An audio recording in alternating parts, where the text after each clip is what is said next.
Morí en el invierno de 1950, en un desierto de hielo que pocos pueden imaginar. Lo que vi cuando mi corazón se detuvo cambió para siempre mi forma de mirar a cada ser humano. Muchos creen que la guerra termina cuando las armas callan, pero el campo de batalla es solo el inicio de un viaje que supera nuestra comprensión física. No estoy aquí por gloria militar o para exhibir medallas oxidadas, sino para relatar el instante en que la frontera entre la vida y la muerte se desvaneció. Fui confrontado con una realidad que hace que nuestros conflictos terrenales parezcan una triste ilusión. Mi nombre es Arthur Miller. A los 92 años miro mis manos marcadas por la carpintería y veo el rastro de una vida que casi termina antes de empezar. En 1950 era un cabo de infantería en la Primera División de Marines, enviado a Corea del Norte con la arrogancia de la juventud y la creencia de que el mundo se dividía entre héroes y villanos. No sabía que el embalse de Chosin sería mi peor pesadilla y mi despertar espiritual. Cargué décadas con el silencio de quien sobrevivió al infierno blanco, ocultando las cicatrices de mi corazón púrpura mientras procesaba lo sucedido. Hablo desde la experiencia directa de quien vio la luz de la existencia apagarse ante un enemigo que apenas comprendía. En aquella época, la guerra no era una noticia, era el metal de mi carabina pegándose a mis dedos por el hielo y el humo que nublaba el horizonte. No era un héroe de cine, sino un hombre intentando mantener el calor en una trinchera del permafrost, rodeado por miles de soldados chinos que avanzaban bajo cornetas estridentes. Este no es un discurso religioso, sino el testimonio de alguien que cruzó el velo y regresó con la urgencia de entregar un mensaje vital. El escenario en Chosin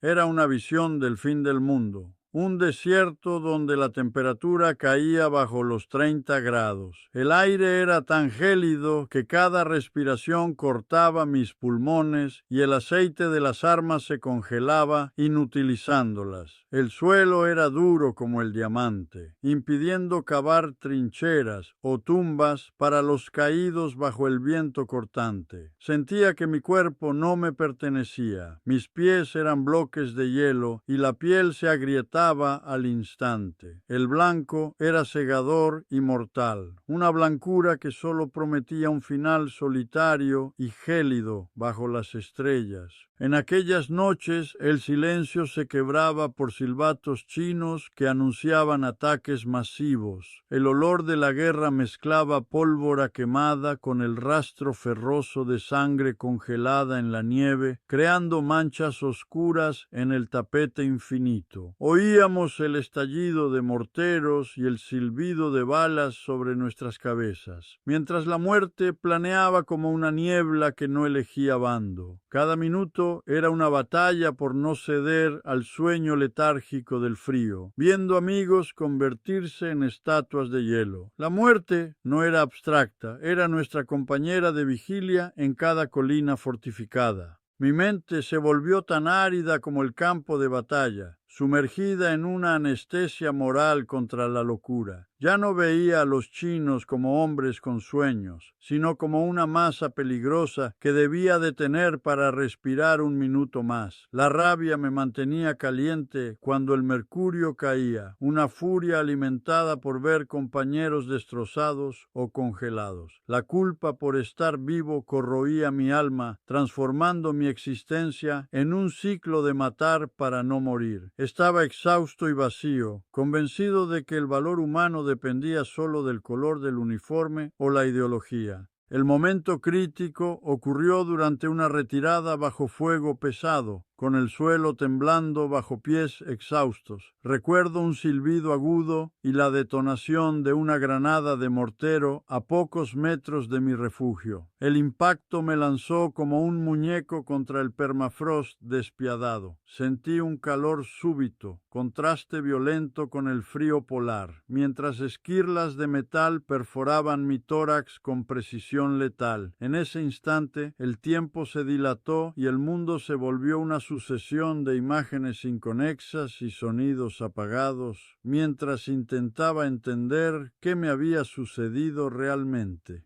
Intenté tomar aire, pero mis pulmones se llenaron de un líquido caliente y ferroso. Cada intento de respirar era un ahogo inútil. La visión se nubló y los bordes del mundo se oscurecieron como si cayera un telón sobre la guerra. Los sonidos de la batalla y los gritos de mis compañeros se volvieron distantes, como si estuviera sumergido en aguas profundas. El sabor metálico de la sangre inundó mi boca y el frío paralizante dio paso a un hormigueo acogedor. Supe, con claridad aterradora, que mi viaje físico terminaba en aquel hielo olvidado por Dios y los hombres. De repente, el estruendo desapareció en un silencio absoluto, un vacío de sonido con vibración sagrada. En un parpadeo, el dolor y el frío fueron sustituidos por una ligereza imposible, como si la gravedad hubiera sido borrada. No solo perdía la conciencia, sino que me expandía más allá de mi forma física, separándome de aquel cuerpo roto con la suavidad de quien se quita un guante usado. Miré hacia abajo y vi a una figura pequeña en uniforme verde sobre la nieve manchada de carmesí.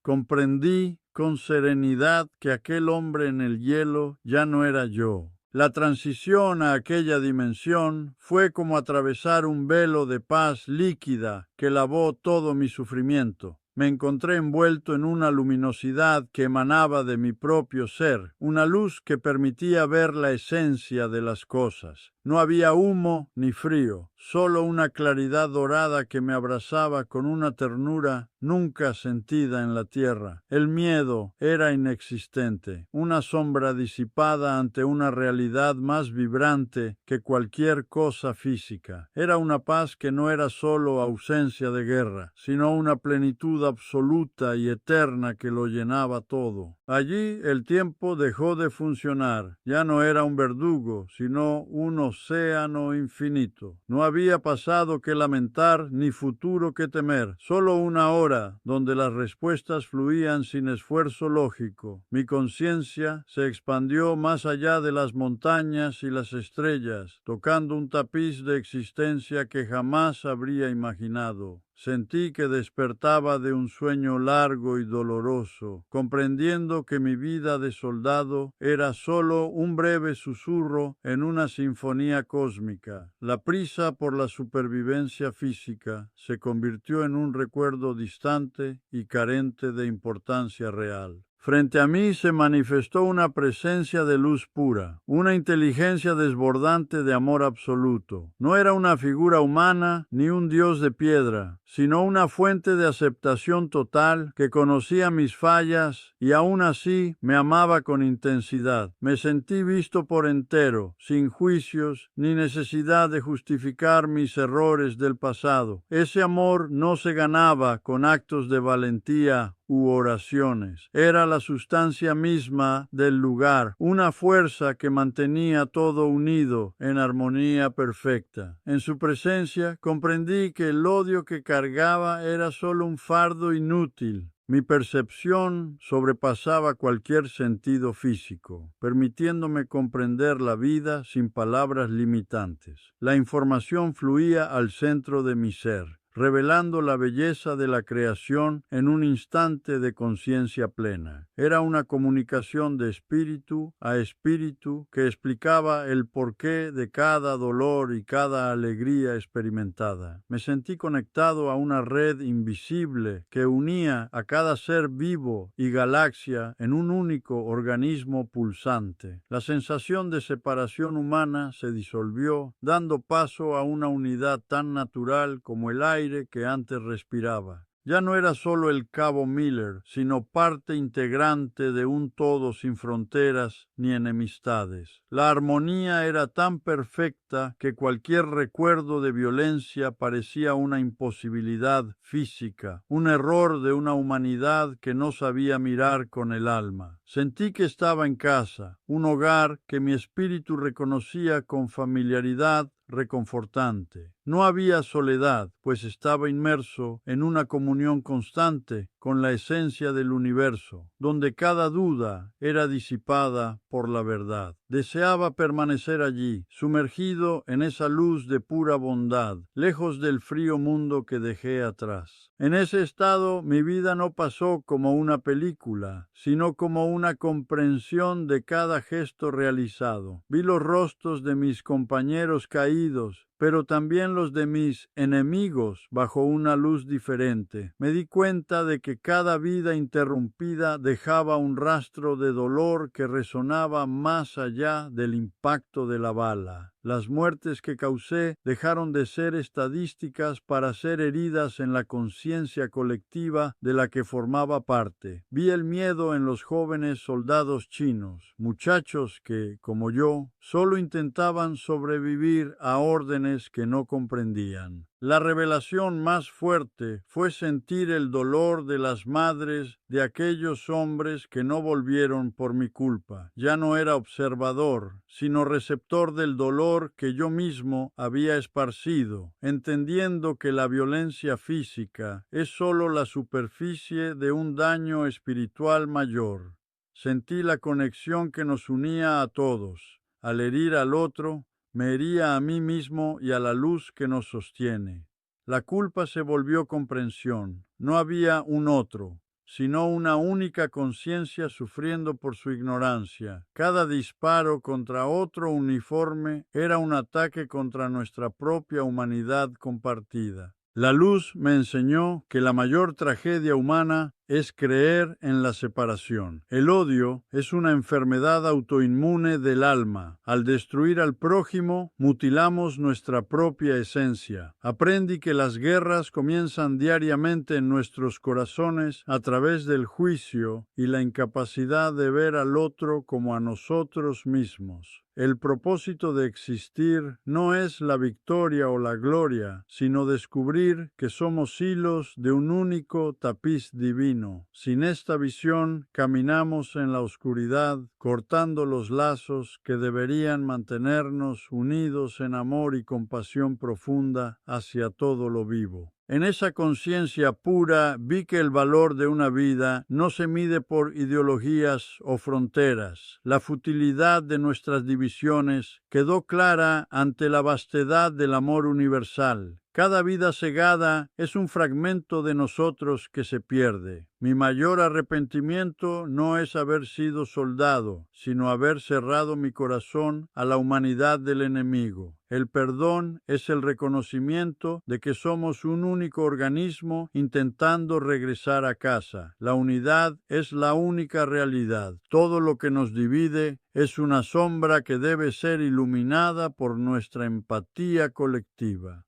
Ese estado fue interrumpido por una atracción violenta, como si un imán me arrastrara de vuelta a una densidad olvidada. Supliqué permanecer en la luz, pero la fuerza me devolvió al frío y al dolor. Sentí el impacto brutal de reentrar en la materia, como si me comprimieran en un traje de hierro oxidado. La oscuridad regresó con el sonido de voces gritando órdenes en el caos. Volví a un mundo de limitaciones, dejando atrás la única libertad real que he conocido. El choque de la reentrada fue una caída libre desde el infinito, terminando en el suelo duro de la realidad. Desperté con el choque de una inyección de adrenalina en el corazón, una explosión de fuego químico en mis venas. Sentí la presión de masajes cardíacos en mi tórax herido. Cada compresión me anclaba de nuevo a aquel hospital de campaña en una tienda oscura. Los médicos informaron que estuve muerto 3 minutos en aquel infierno helado. El regreso estuvo marcado por una agonía física y una tristeza espiritual por abandonar la paz del no lugar. Estaba de vuelta en el horror sangriento de la guerra, sintiendo el frío de Corea y el peso de un cuerpo humano roto y sangrante. Al regresar a casa, el hombre que desembarcó no era el mismo soldado que partió con sed de justicia ciega. Mi agresividad desapareció, sustituida por una sensibilidad profunda al sufrimiento ajeno. Comencé a ver a los prisioneros con una empatía que asustaba a mis superiores. Ya no veía uniformes, sino almas buscando paz. Abandoné la ambición para dedicarme a la carpintería, restaurando madera como reflejo de lo que buscaba hacer con mi espíritu. Perdí el miedo a la muerte, entendiendo que es solo una transición, y decidí dedicar mi vida a actos de reconciliación y silencio. Hoy observo el mundo moderno y siento una angustia que aprieta mi pecho. Veo la misma retórica de odio y deshumanización que viví en Corea, pero ahora dentro de los hogares, alimentada por redes sociales. La falta de empatía es una ceguera donde se prefiere tener razón a tener paz. Si estás peleado con un ser querido por política o temas banales, resuelve eso ahora. Si no hablas con alguien por orgullo, llama hoy mismo. No permitas que el odio venza en tu familia mientras hay tiempo de arreglar los lazos, pues la vida es extremadamente breve. La guerra nunca termina, solo cambia de forma, ocultándose tras palabras amargas y juicios diarios sin notar el daño causado. Necesité morir en el hielo para entender que el enemigo no estaba tras la frontera, sino en mi incapacidad de reconocer la divinidad en el prójimo. Les pido un despertar colectivo. El odio diario es el veneno que corroe nuestra civilización. No esperen al final para descubrir que cada desprecio es una bala contra su propio pecho. Aún tenemos la oportunidad de elegir la compasión como brújula y el perdón como nuestra tecnología de supervivencia. Mi mayor arrepentimiento no fue luchar, sino tardar tanto en comprender que el enemigo que odiaba nunca existió. Era solo otro fragmento de luz buscando el camino a casa, igual que yo y que cada uno de ustedes. El valor de una vida no depende de banderas, sino de nuestra capacidad de ser puentes de entendimiento. La luz que vi es la misma que habita en sus corazones. El amor es lo único que nos llevamos cuando la vida se apaga. Elijan la paz y la humanidad mientras el sol brilla en su horizonte. Si esta historia te conmovió de alguna forma, suscríbete para escuchar otros testimonios que también merecen ser recordados.